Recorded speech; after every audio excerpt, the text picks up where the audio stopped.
pour ceux qui suivent l'actualité, on a eu l'occasion de voir le MSI Vortex en images fin d'année dernière et dans le monde réel au CES de Las Vegas en début d'année. Le packaging de cet appareil donne une idée de la taille du produit, vraiment très très compact.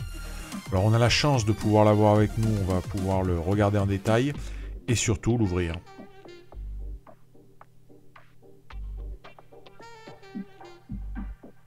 Alors la version dont on dispose, c'est la plus grosse version, c'est-à-dire qu'on a un SLI de GTX 980, on a un 6700K dedans, du RAID SSD évidemment, et 32 Go de RAM.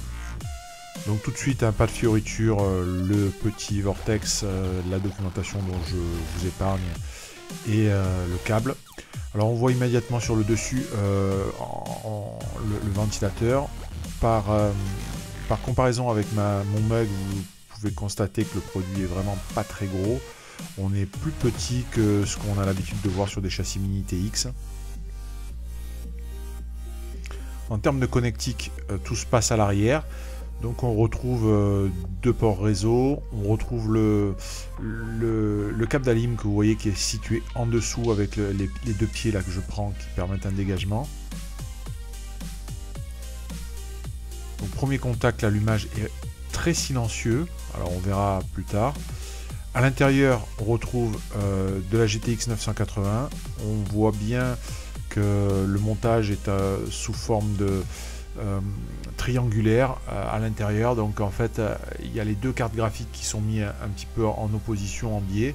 C'est pas du tout un montage traditionnel, c'est-à-dire c'est pas une carte Mini TX qui a été adaptée, un châssis qui a été adapté à une carte Mini TX. C'est vraiment une construction exclusive. Les cartes 980, donc bien entendu il n'y a pas de ventilation dessus, on est sur les cartes 980 avec le socket classique que l'on trouve pour les 980 qui sont utilisés dans les portables. Alors attention, ce n'est pas une 980M, c'est une 980 classique. On a 4 supports de mémoire SODIMM DDR4, donc c'est relativement accessible, hein. Attention, le châssis est de très bonne qualité, mais il faut quand même un petit peu du démontage pour arriver à accéder à la mémoire. Bon, en même temps, on est sur 32 Go d'origine, donc ça devrait faire l'affaire. Ici, on voit bien une des 980. Et là, ce que vous voyez là, c'est le ventilateur du GPU.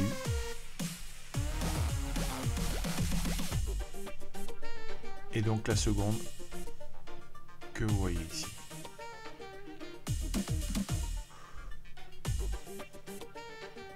Voilà, donc là on voit un SSD sur la carte. Et ici, le gros truc que vous voyez là, bien entendu, c'est tout ce qui est CPU.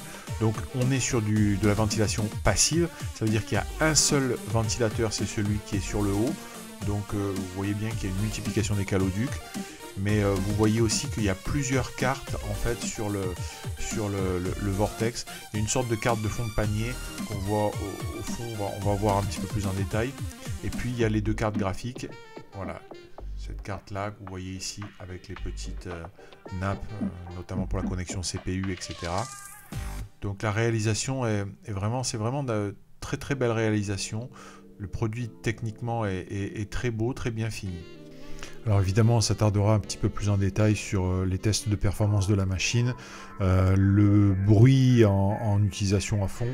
Mais déjà, tout ce qu'on peut dire, c'est que c'est une superbe réalisation de MSI. Le produit est très très bien réalisé, très bien fini et très performant.